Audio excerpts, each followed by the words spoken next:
Welcome to today's live webinar entitled Best Practices in Converting More Clients for Legal and Financial Professionals. This webinar is brought to you by Smith.ai. At this time, I would like to turn the call over to your host, Maddy Martin. Please go ahead.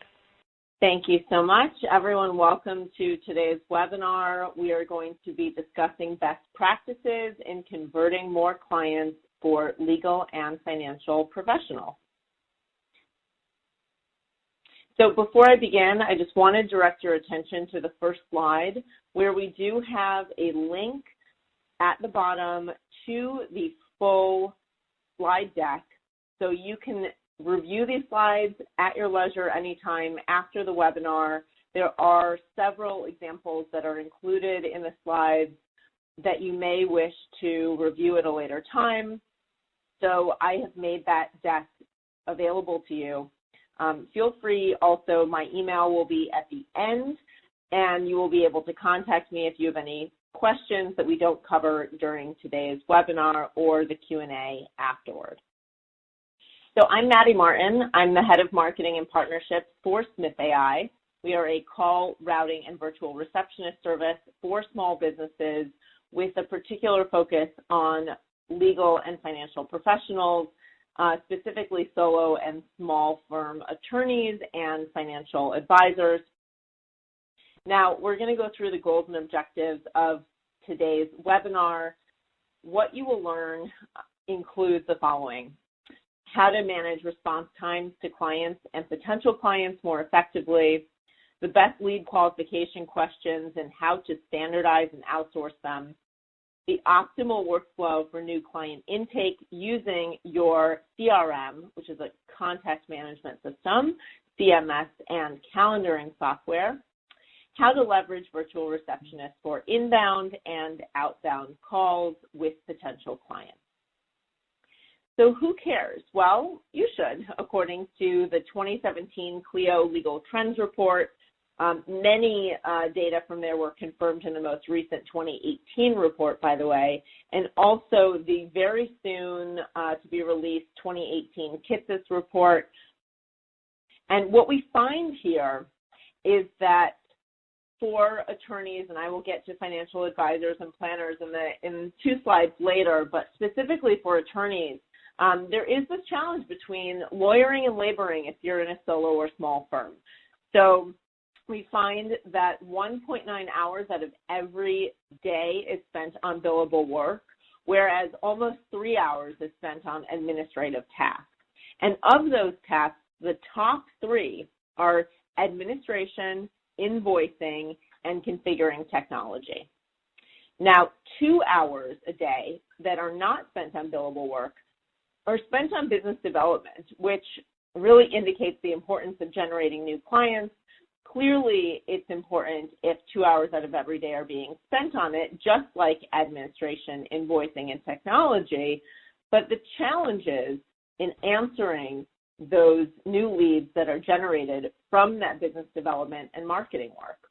So on average, attorneys are interrupted about 6 times a day, and that's a 2-hour loss or more every day because each interruption results in 23 minutes of recovery time on average.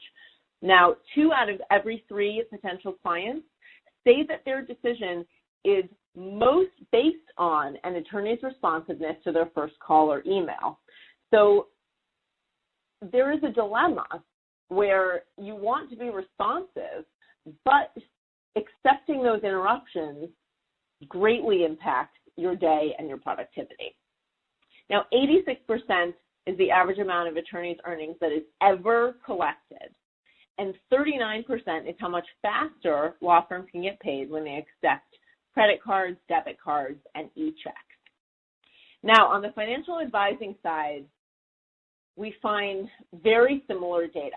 So here's the average time consumed by the most common daily tasks of a lead financial advisor with particular focus on solo and small firms.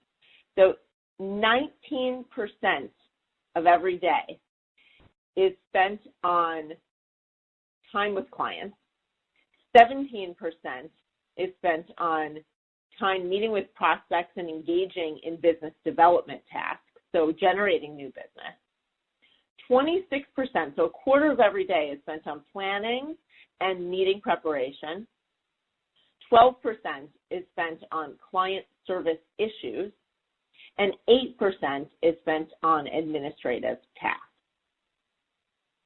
So here are the dilemmas that we see as a result of these situations that solo and small firms are finding themselves in.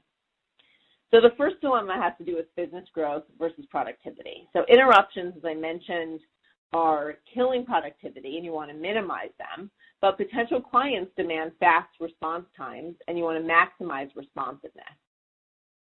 Now the second dilemma is that revenue is in conflict with non-billable time. Now invoicing and chasing down late payments drains time, and that time can be spent on billable work. So you want to minimize time-consuming billing tasks. At the same time, you need and deserve to get paid, and not after working with a collections agency, which can take up to a 50% cut, because obviously the whole point of collecting your payments is to get more revenue and not give up more of it. So you want to maximize your revenue. The third dilemma has to do with technology. Now, technology makes you more efficient, and it's particularly important to be efficient as a solo or small firm attorney or advisor. You want to automate tasks and processes and data as much as you can, and that has to do with phone calls as well as document automation and other tasks. Now, you want to minimize these routine tasks through the use of software, apps, and services. Now, the challenge of being in a solo or small firm is that few have advanced technical know-how, and you're in a small practice with limited to zero IT support. If you're in a larger law firm or financial planning company, then you would be able to hand off those tasks to the IT support team, but that's not the case in a solo or small firm. Now, the fourth dilemma has to do with client happiness and your own satisfaction. So clients need an attorney or advisor who is not only adept, but also reliable and responsive. Less responsive attorneys receive more customer complaints and negative reviews, and more responsive attorneys and advisors receive more referrals. So you want to maximize your responsiveness to clients. Now, at the same time, you and your assistant's time is best spent on work that only you can do. So whether that's financial planning or legal work, not intake, calendaring, and giving directions to your office. And attorneys and advisors who spend more time on meaningful work actually report greater work satisfaction. Now, one of the reasons why you may have started your own business is that you want more control over your work and your life. Control can relate to your work methods, the hours that you work, your different practice areas or areas of specialty. Now, you take pride in your work and your business is under your name, so you want to maximize control to some extent, but controlling everything is exhausting. So when you're balancing work and life, you want to consider at least delegating some of those things that are not critical for you to do yourself. There's just going to come a point where, and you may already be facing this, where you can't do everything and do it well. So you want to minimize your business's total reliance on you. Now, the sixth dilemma is that you've got this contrast between lead quality and quantity, especially in regards to digital marketing. So you know that a well-designed website, traffic-driving content, local SEO, and marketing automations are essential to drive new leads. So you want to maximize your business exposure online and to the right audience. Now, the problem is that online traffic can often be poor or of a lower quality than you're used to if you're used to referrals and other traditional marketing channels.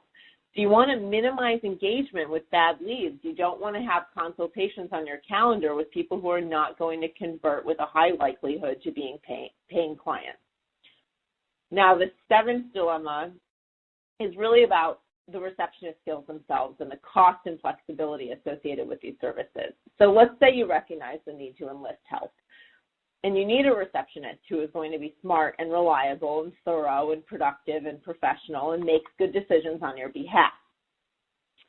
You want to maximize what you get out of that receptionist you're going to hire, but at the same time, you need a lean business that is flexible, and having a receptionist on salary who you pay benefits for, they're going to expect job security. It's a lot of responsibility to have a new member of your team on salary, and maybe you're not quite sure what your firm is going to look like in a year. So you want to be minimizing these fixed costs and commitments. So the big picture here is that you're obviously spread too thin, which can reduce responsiveness to new leads. And the lack of responsiveness here, really, we see with attorneys and also with financial advisors, it can lead to the most complaints. It is the most common reason for complaints to the bar and to CFP accrediting organizations. Now, you also have limited resources, so you're spending your money on marketing, and missing leads is very costly. And you're spending a lot of time on administrative tasks like data entry, which is really not the best use of your time. It's not what you went to school for. It's not what you spent all this time developing expertise for. But at the same time, you want to run your business independently. So better processes and incorporating software and services can help you filter and offload work and get more return on investment, that's ROI, from your marketing efforts. So the recommendation here is that you can solve these problems by adopting cost-effective and efficient systems for routing and tracking your calls and emails, filtering out unqualified leads, and referring them also to other firms that you recommend, which can be a passive source of income, intake, which can be basic or complete, and scheduling, which can mean callbacks or appointments, free or paid. And when we look at these systems, we want to look at systems that are affordable, customizable, easy to use and monitor, comprehensive, so there are multiple communication channels maybe that you're overseeing, that you're paying for. The fewer bills and less management that you have to deal with those services, the better. They should integrate with your processes, systems, and software. And if human, if we're talking about a receptionist service, then they should have reasonable discretion as someone in-house would. So let's just talk a little bit about the communication systems that we find within solo and small firms. Now, how do clients reach you? They reach you via phone, email, text, and on your website. And now your website, including things like your Facebook page, maybe a professional directory listing page where people can contact you for more information about hiring you. And on your website, we also find that communication methods can include web chat. So we'll talk about these different communications in the context of your business. So for phone, we've got the landline option. You may be using this still. Now, the benefit is that it's very consistent and almost never do you have dropped calls. But the challenge is that it's not mobile. There are limited carriers, which makes it oftentimes more expensive. You need hardware. You can't just run it off of your cell phone. And typically, there are contracts that are difficult to get out of.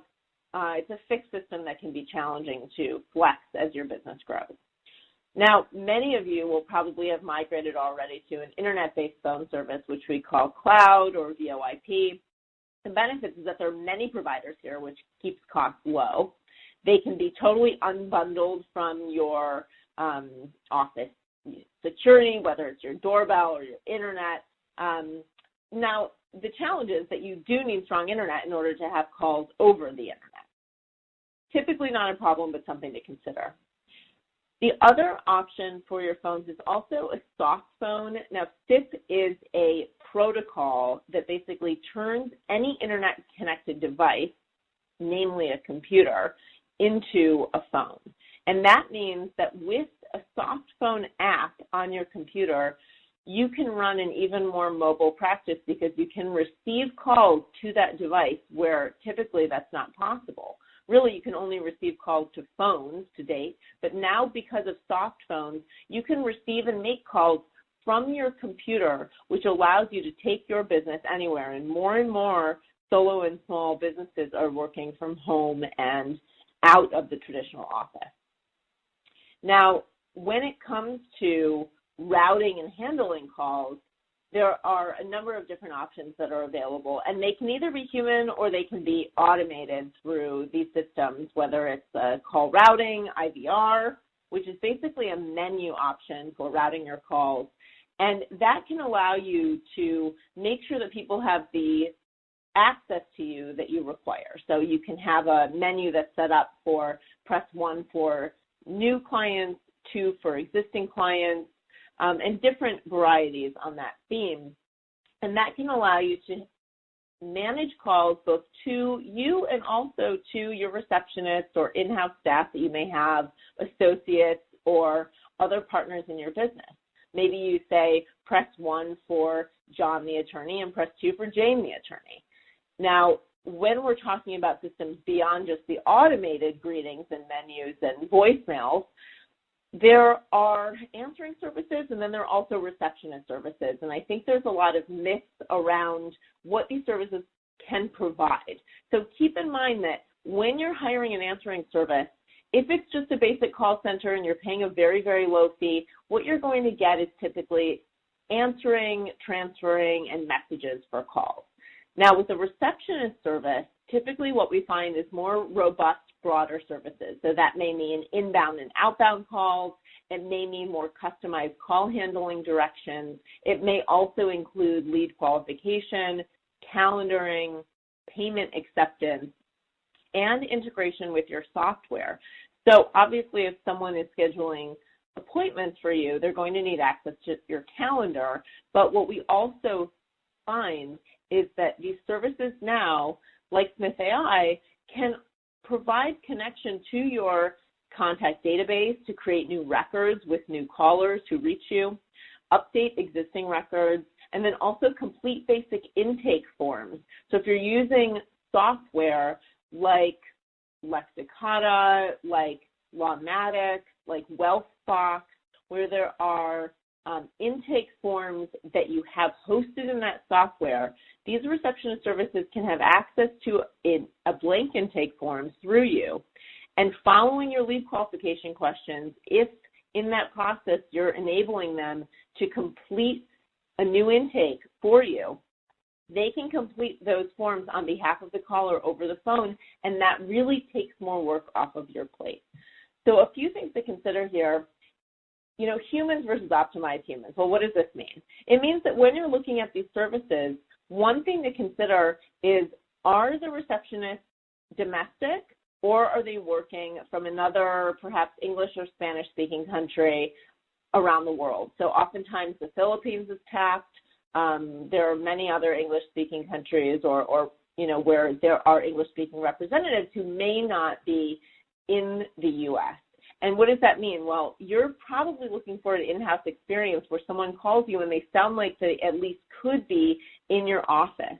If you're hiring a receptionist service, that is what I would recommend that you look for. So if you have a domestic service, they are going to be familiar with the American norms and business practices, and with communicating with your clients, they will be more comfortable and put your clients at ease. Now, in terms of dedicated versus distributed receptionists, what I mean there is dedicated receptionists are where you have a few people who are dedicated just to your account. Now, that may sound appealing at first, but it doesn't really scale that well. If you have a marketing campaign that's running, or if your business is growing, then you're going to need to inform your receptionist service to be training new people constantly. The nice thing about a distributed team where any receptionist in the service can answer your calls or even call back if they're doing outbound calls is that anyone can follow your directions to handle your calls. Now, remote versus in-house, sure. You know, would it be wonderful to have in-house receptionists? Possibly. The challenge is that it is more expensive by far to have an in-house receptionist. You're responsible for their livelihood. Many people are moving towards a virtual office anyway, where they're working from home or for shared office spaces where there isn't room or the need for a dedicated in-house receptionist. Now, the other challenge is if you have someone in-house and maybe you're repurposing a paralegal or another associate to handle the calls, that's still just one person. And if they need to run an errand or if they're on the other line, they don't have the ability to pick up, so then your calls are still going to voicemail. Now, there are issues that we find with phone systems, and after handling over 500,000 calls, this is something that we see very often, particularly ring delays. So there's latency in many people's phone systems, and I encourage you, if you're not already doing so, to do regular audits of your phone. And what I mean by that is have someone or as yourself with your cell phone, call your business number and see how many rings you hear before the ring picks up on the other end. So where you would pick up your business number. And what we find is that it can be the case where there are sometimes as many as 8 rings that the caller hears before you even hear your phone ring. And that can be resulting in missed leads. So regularly audit your phone system or have someone, in your friend or family group help you audit it on a regular basis, at least quarterly, so that you're on top of that. If you don't already have a business phone number, then that is the very first step. It's very important to not have your clients and leads have access to your personal cell phone number. Now, another issue that's not mentioned on this slide is that people are probably texting your business, but you may not be receiving them because your phone system may not allow business texting. So I would really encourage you to enable business texting through your phone system. With any VoIP phone, it should be possible. There are also add-on services like ZipWhip. That's VIP, WHIP. There are other services similar to that as well, very affordably, allowing you to add business texting onto your phone, and that's particularly useful if you're still using a landline phone. But I was just talking to an attorney the other day who was shocked when she enabled business texting for her phone number and realized that all this time, for years, she had actually been receiving text messages and wasn't receiving them because her phone wasn't set up to receive them. So just because you're not getting text doesn't mean that people aren't texting you, and they expect to, because texting is so commonplace, be able to text any number, local or toll-free, these days. So if you're not receiving text, I highly recommend that you enable that with your phone. Now, one other thing in this slide, around receptionist services, make sure that you're, just as you're auditing, the latency with your rings and your phone system, also be aware that if you hire a receptionist service, I do encourage you to do a little bit of secret shopping and make sure that they're consistently and accurately adhering to your directions. That is something that you should expect, and just make sure that they are, especially in a dedicated or distributed team. If it's more than one person, you want to make sure that your calls are handled the same way every time with the same level of quality, because obviously that person's not in-house. So it's important to monitor them the same way that you would with an in-house person. Now, with regard to email systems, they're pretty self-explanatory. Obviously, you're already going to have your email signature set up. Maybe you have a link to your calendar in there. What I would recommend is that you also have certain automation set up. So if you're considering using a receptionist service, one of the things that we recommend that our clients do, anytime a contact form is completed on your website, typically that triggers an email alert to you. You can forward those to a receptionist service and have them call back that lead immediately, and that forwarding can be done on an automated basis. So every time those come in, they're automatically forwarded, and then you know that that person is going to get a call back right at the time of intent, right after they've completed that form. And that helps you be more responsive and also capture that lead with greater chance of converting them into a client. Now, you can also connect your records management and your marketing campaigns. So, for example, with email, if someone does not immediately convert into a new client, one of the most successful things that we see both attorneys and advisors doing, is instituting these lead nurture drifts, where basically you have captured the email and the contact information from a potential client. They don't convert to a client right away, but you want to stay top of mind as they're evaluating whether or not they're going to hire you or another attorney or advisor. Now, you can set up in various email systems drifts that are triggered by a certain time sequence. So let's say once a week, you can send these folks emails that share testimonials from clients, demonstrate your expertise, explain your fees, link to your calendar to book a consultation, and other ways to get them to make or take an action that leads them closer to hiring you. Now, one of the other tools that I really like is Mailshake.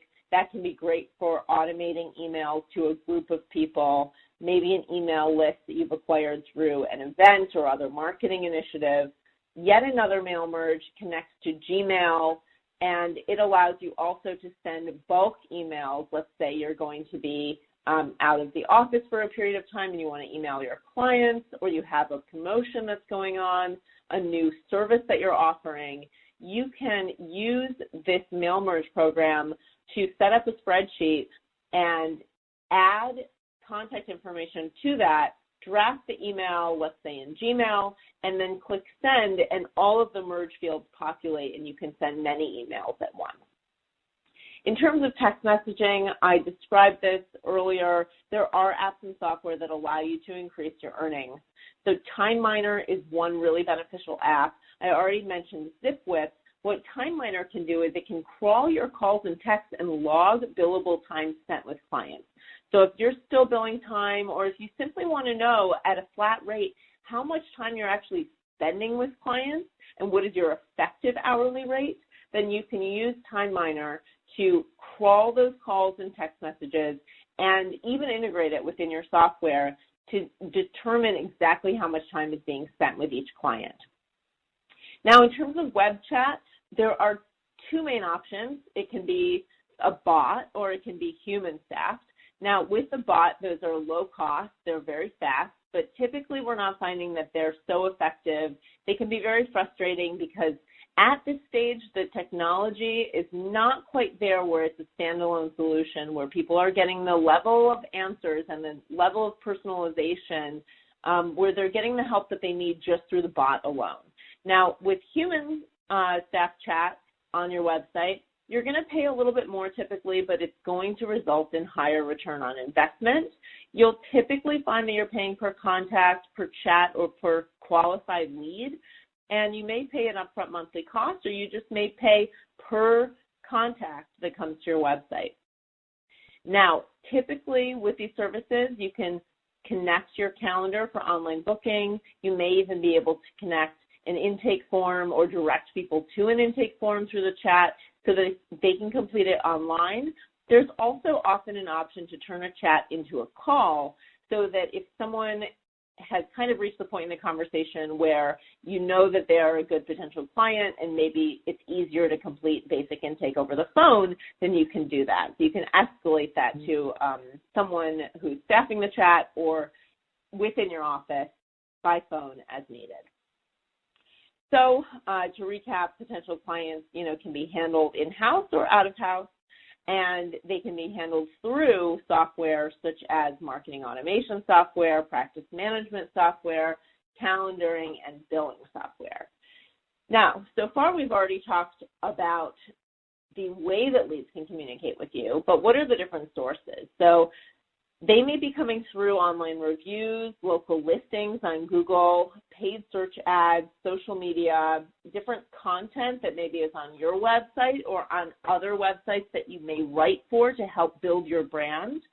You may also find that they're coming through podcasts or other links that you've built online, or it could be that you've developed your website and you have higher search rankings through technical SEO efforts. And people are reaching you through phone, email, text, and chat. Now, the response methods are you, the attorney or advisor or planner. Could be someone in-house who's an assistant or an associate. It could be a receptionist service, or it could be a chatbot. And within the receptionist service, I'm considering both phone and chat as areas that can be staffed by those people. Now, in terms of qualification, which is the next step, that's all about determining whether or not these people who are contacting you are good leads or good potential clients. Now, if they are good leads, then we move them to intake and scheduling, and that could mean instant or delayed. So if they are ready to schedule an appointment and they're feeling committed to hiring you or at least investigating it, and they know they're ready to spend the money on these services, then maybe you'll have a transfer to you from a receptionist service or a callback scheduled or an appointment on your calendar, which can be free or paid, and we'll talk about that later, or it can be delayed, in which case you would institute that lead nurture drift that I mentioned earlier. And maybe you'll also have a follow-up call to them to check in, because email alone is not always sufficient. And if that person does convert to a client, then you complete the full intake and your conversion is complete. Now, going back to qualification, if you determine that a lead is not good for your firm or for your advising business, you may wish to earn passive income by referring them to a firm that is better suited to serving them. So that may be the case where it's a different fee structure or different cost. It may be the case where you don't serve that, location or practice area or type of client, but you know someone who does, and that can build goodwill, and it can also result in someone who may come back to you a later time when they do have a need that meets that matches your practice area. So how do we put this together? Well, it's really combining human intelligence with machine intelligence. So with receptionist services, we're talking about lead qualifying questions and intake form composition. Well, that's something that a human being has to create. You have to create your own intake form and determine what information is essential within there. The caller greeting, if you have an IVR or a phone system where you're greeting people on behalf of your business, the email content and those lead drifts and how bad leads are handled, these are all things that a human has to do. That's you, or it's a receptionist service, or someone in your office. Now, in terms of machine intelligence, that may be where the intake form is hosted, what software you use, how leads and clients are tracked and recorded, what automated workflows happen after qualification or intake, and then what happens if a lead doesn't convert. So does that email drift trigger? Now, the best practices. Let's talk about managing response times.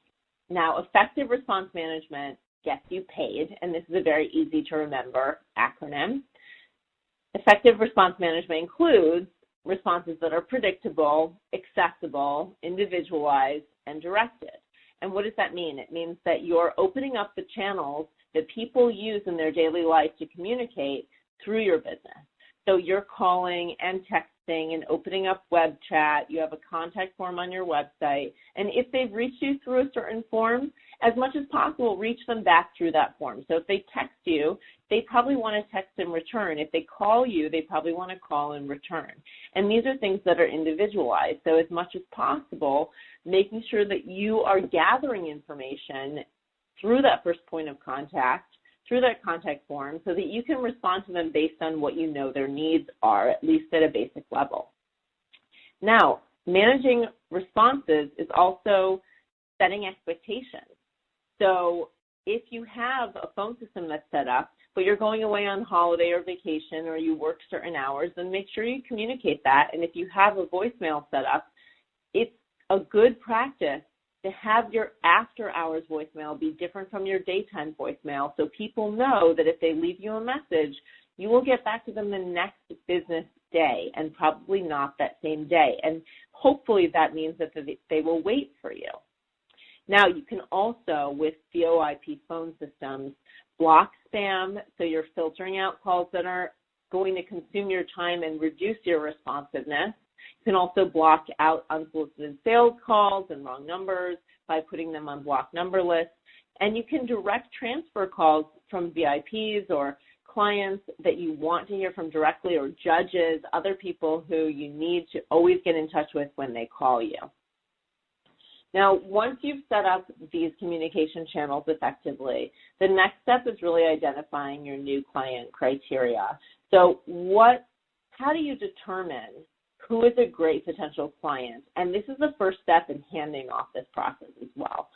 So review the 10 potential clients that you wanted but you missed, or your 10 favorite clients. Really think about what qualities that they had in common.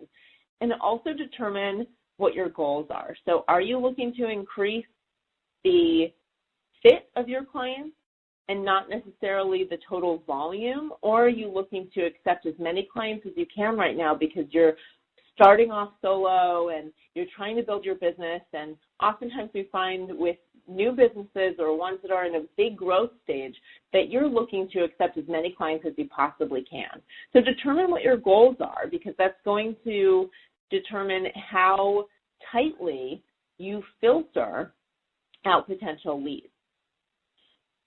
And also, are you expanding or contracting? Are you opening a new office? Are you bringing on a new partner? Because that's going to affect how many people you want to come through this funnel that you're creating of leads to clients. And lastly, but not least, what is the work-life balance that you want to achieve? So as you're growing, as you're bringing on maybe a new partner or expanding, then how do you want to set goals for your work-life balance? Now, based on these common qualities, you want to pick the 5 to 10 most essential filtering questions and determine what are the must-have qualities. So these are not nice to have. These are not things that you can learn at a later stage when you've had more conversations. These are the things that really determine, is this person going to hire you? And are you the right fit for them? So that means your fees, how you work, your availability, and determine also how you're going to handle your unqualified leads. So now that you have those questions, you're going to standardize them and you're going to put them into a form online. And what I recommend is that you are specific as possible about how to gathering information. So I don't recommend open-ended fields like your note or your message.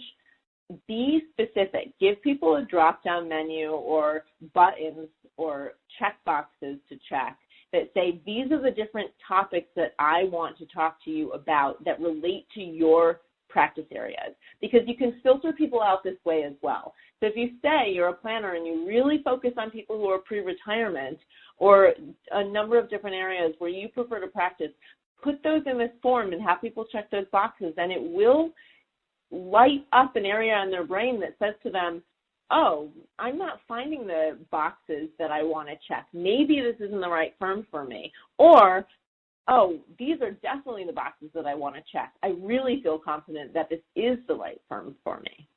Now, when someone passes your criteria, you also want to determine what happens. So are you getting an email and there's an immediate callback?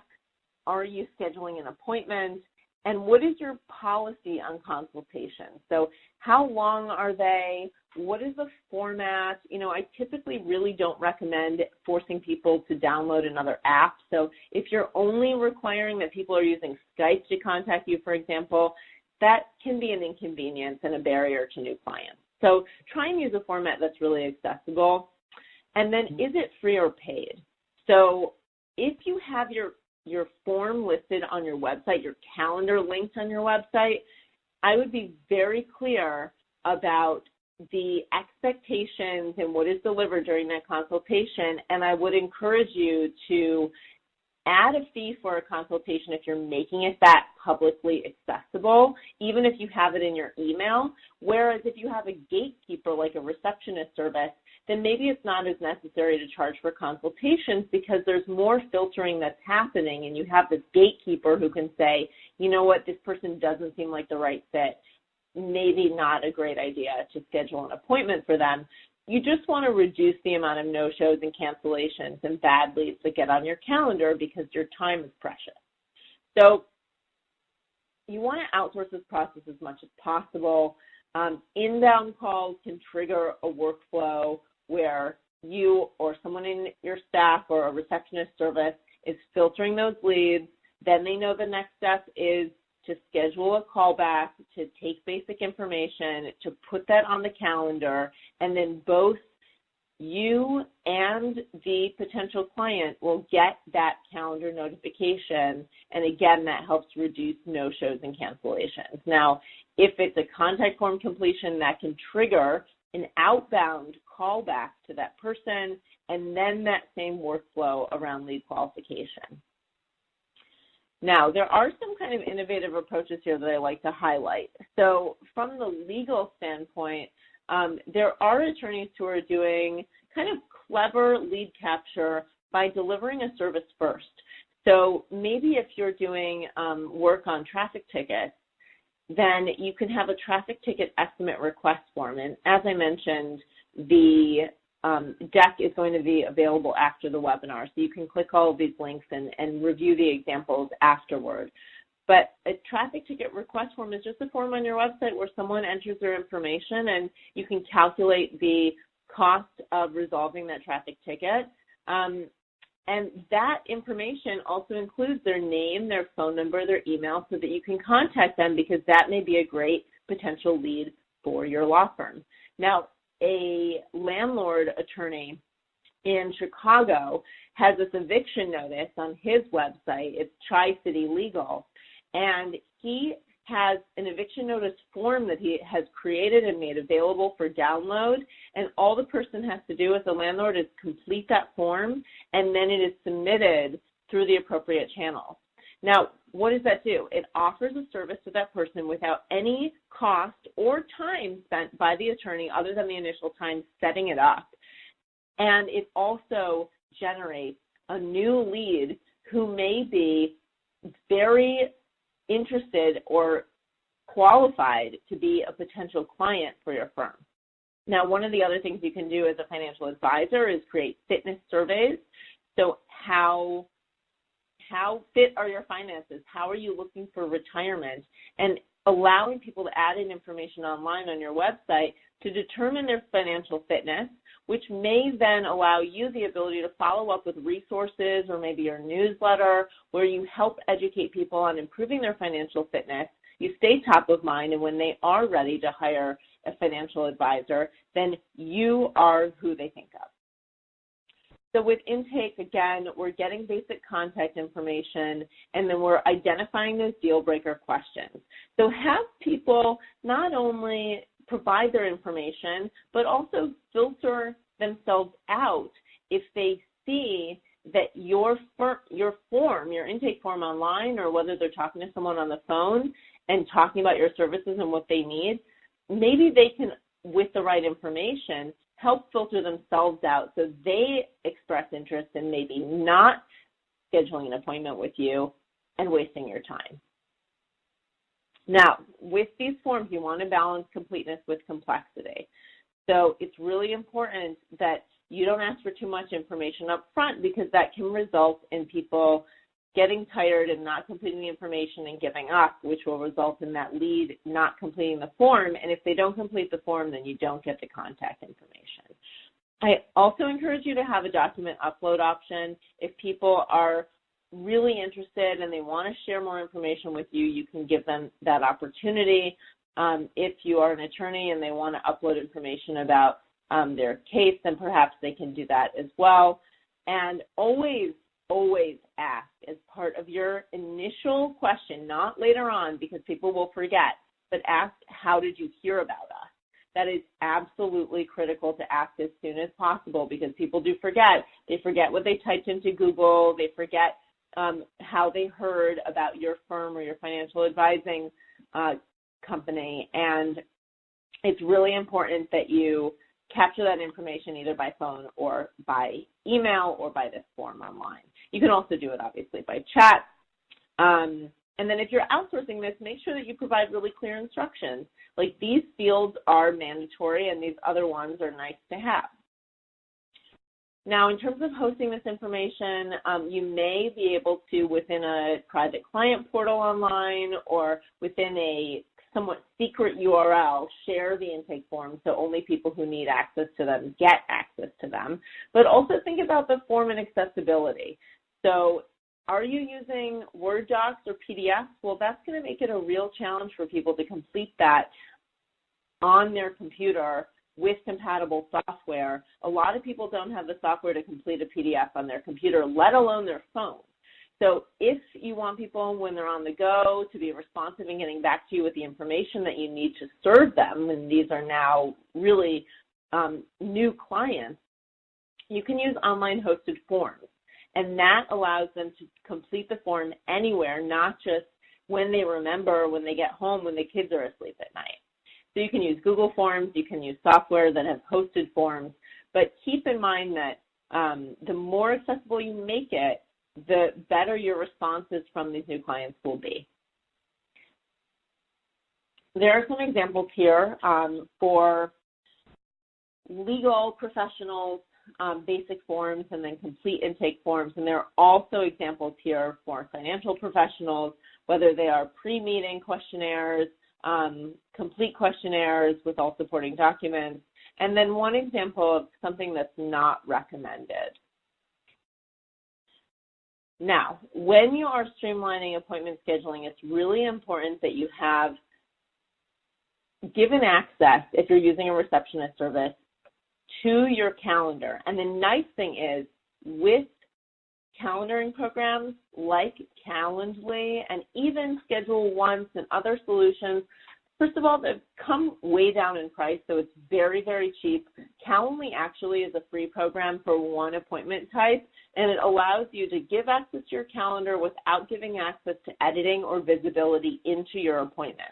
So only allowing people to see what times you're free based on their time zone and scheduling appointments in the block and, you know, with the availability that you have. You can, as you need more advanced features, use other services that are more robust. I typically recommend Schedule Once, but there are a lot of other services, Acuity, Appointee.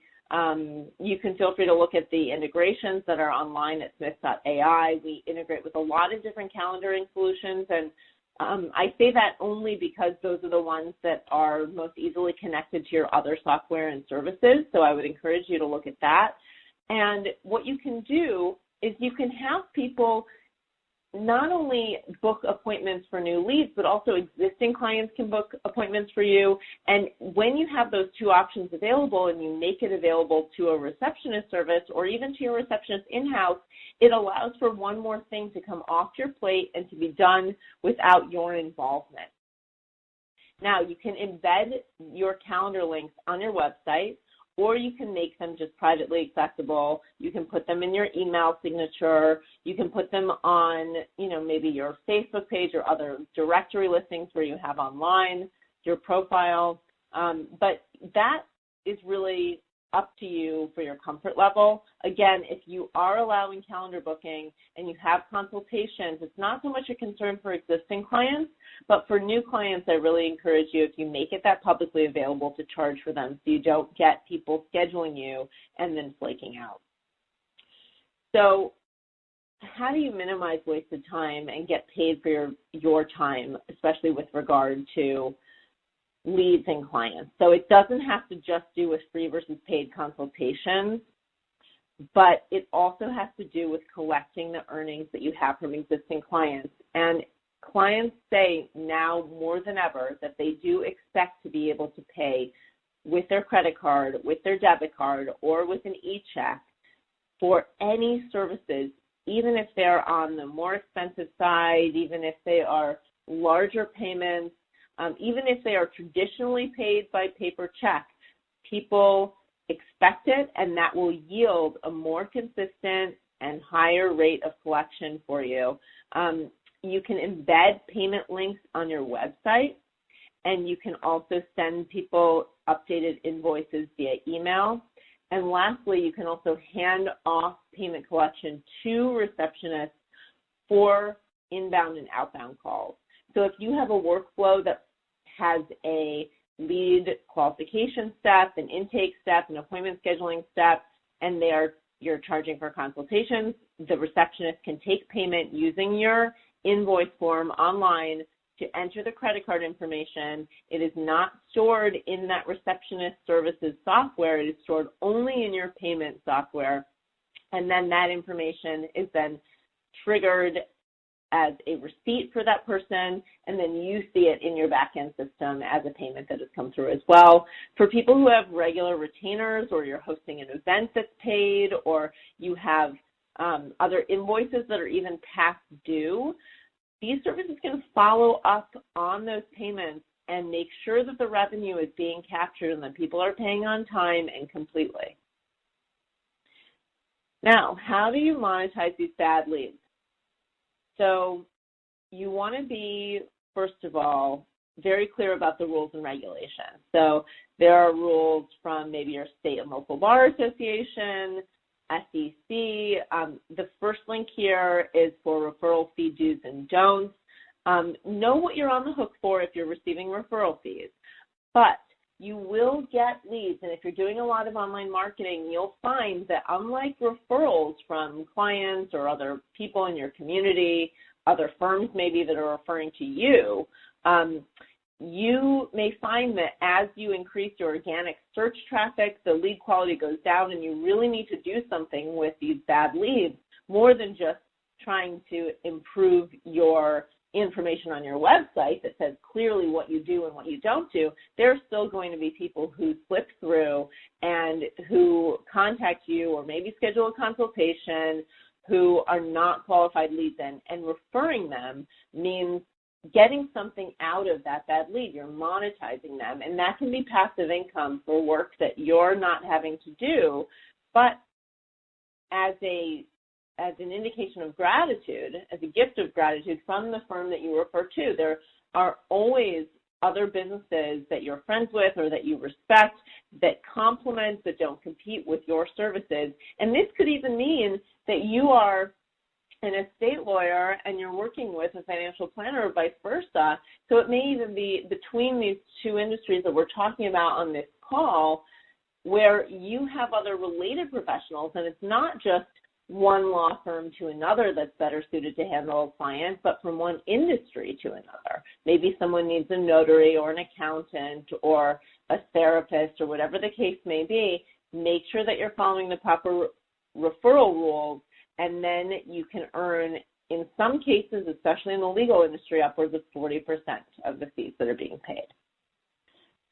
Now, speaking back to that step 6, with the criteria already indicated, you can hand that off to a receptionist service and get the income from those referrals without even your involvement.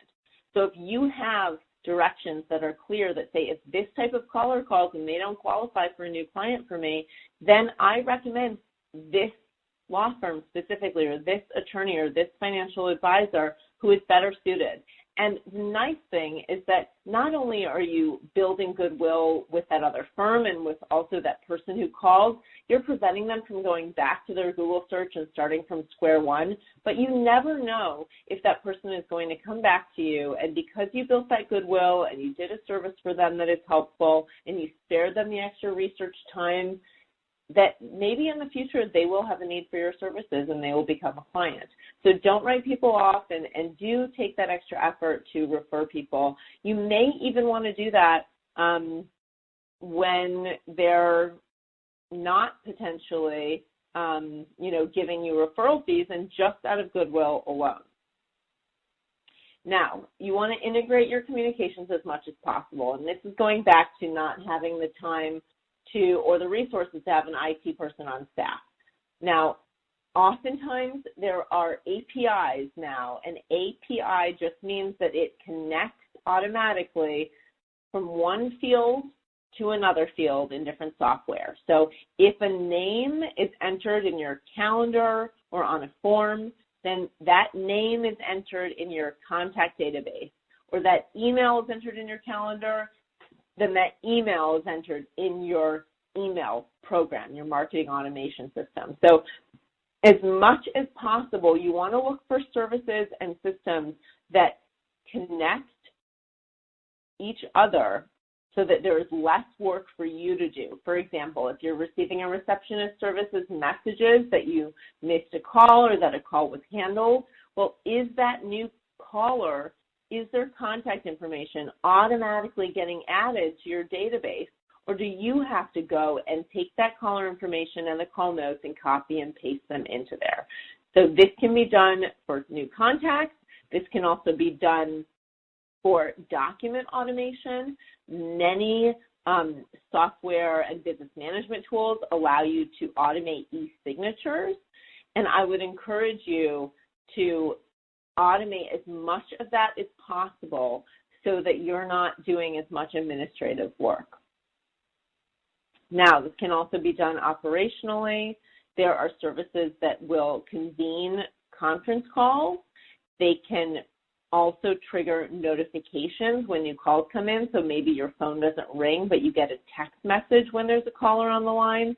Anything that allows you to be more responsive and to see information related to your business in a fast and possibly even discreet way, and reduce the amount of administrative time that you're spending. So even if you're spending 20 minutes getting everyone on the line for a conference call, it may be worth the cost to you to have a conference call convening service that brings together everyone, and it rings you as soon as everyone is on the line. You also want to be automating your emails, whether it's a newsletter or to new leads who haven't converted to clients, and you want to be tracking your performance. So as much as possible, if you're spending money on marketing, you want to know, especially if you're using a receptionist service, what is the total cost of generating someone to come to your website, calling or chatting with you or completing a contact form, and then following up with that person and getting them to become a client? How many clients does your marketing campaign yield, and which are the channels that you should focus most of your time on that actually generate the best new business for you? So what is your game plan? So here's what to do next. You're going to identify those 5 to 10 must-have qualities and questions to identify those qualities so that you can filter out leads, good and bad. You're going to use software, hopefully, to build a basic shareable intake form, and you're going to make it available via a link that either you put on your website or you share with a gatekeeper like a receptionist or receptionist service. And then look at your qualification and intake processes. Where can you standardize? Where can you streamline? And then think about how to handle each step. So are you going to handle it yourself? Are you going to streamline it and simplify it? Can it be automated with software, and can it be outsourced with a service to free up your time? And then I encourage you to prioritize these 6s, because there may be multiple things that just feel like you can't tackle all of them. Well, where do you start? So think about what takes the most time, what's most important, and then and in terms of importance, what requires you personally to do it versus someone else who it can be handed off to, and then how urgent is it? And there's a link here to the Eisenhower Decision Matrix. This is just a helpful tool to use when determining the importance and urgency of a task and how to prioritize it. Now, lead qualification and payment collection are the most often easily outsourced and time-consuming, and data entry and lead follow-up are the most easily automated. And by lead follow-up, I mean those email nurturing drifts. Now, I recommend that you implement your new form and your process in the next 30 to 60 days, depending on the scope and the cost and the difficulty of doing so. And then once you've done that, just wait, 60 days, maybe 2 months to restabilize and evaluate not only the impact on your bottom line, how much are you earning more, how good quality are your leads and your client volume, but also your work-life balance, your stress levels, your sleep quality, et cetera. What is your quality of life now that you've made these changes? Hopefully, it's much better. And then reevaluate and carry through this process 1 to 4 times a year so that you're in the habit of constant improvement. So that is the full presentation. Thank you so much for joining me. That is my email right there, and you can contact me at Maddy@Smith.ai anytime. I will also go through to the very first slide where you can see the link to the deck, and that will also be sent to you afterwards. Now, we have a few questions, and feel free to be sending your questions right now. I will be reviewing them for the next few minutes. There was one person who said, will we have access to these slides after the live streaming? Yes, you will. They are right here. It's bit.ly/Lorman-converting-more-clients. And again, if you're viewing this, then you will receive this link after the call as well. So if you don't capture it right here, or if you're having trouble accessing those slides, then we will send them to you afterwards, so no worries there. Now, in response to the question about maintaining confidentiality with these services, so how do you maintain confidentiality? Well, in two ways. First of all, look at the service agreement with the receptionist service. So any software should have very strict security protocols using the best online security services. Now, that's absolutely important. Now, with receptionist services, look through our agreement at Smith.ai. We are one of the only ones that requires a non-disclosure before we hire a receptionist service, and we very clearly outline in the terms of service how protected your information is.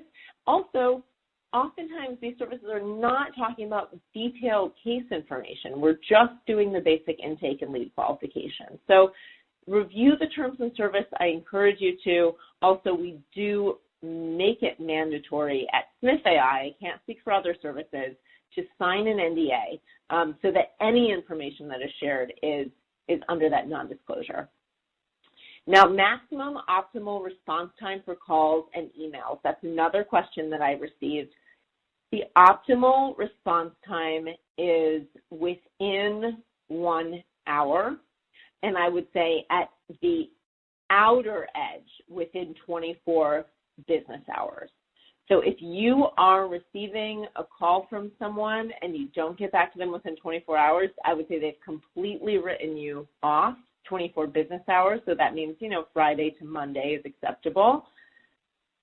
But don't feel like you necessarily need to do it yourself again. It's more important to even have a single touch point where you're responsive to the person, even if you don't want your receptionist to do any of that lead qualification or intake. If you're not yet comfortable with that, that is totally okay. But it's most important to just call someone back or to have that call answered and to get that call back on your calendar so that that person has a peace of mind that you are going to be responsive, because if you are not responsive at the outset, then what expectation does that set for that person when they actually hire you? Because what they're looking for is someone who is going to be responsive to their needs, and especially once they're already paying you, that you're going to get back to them quickly. So that is all for today's webinar. Again, if you have any other questions, or I will let the moderator interrupt me if there are any questions by phone. That is it for today's webinar, though. And again, I can be reached at Maddy@Smith.ai, and I'm going to put that back up on the screen so you can see it. And feel free to get in touch with me. I'd love to hear from you. If you have any questions or comments or concerns, please reach out. I am a real person. I know that you can't see me, but I would be happy to talk to you about making improvements in your legal or financial practice.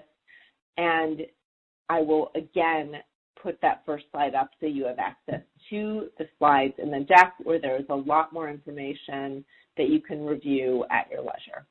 So thank you so much.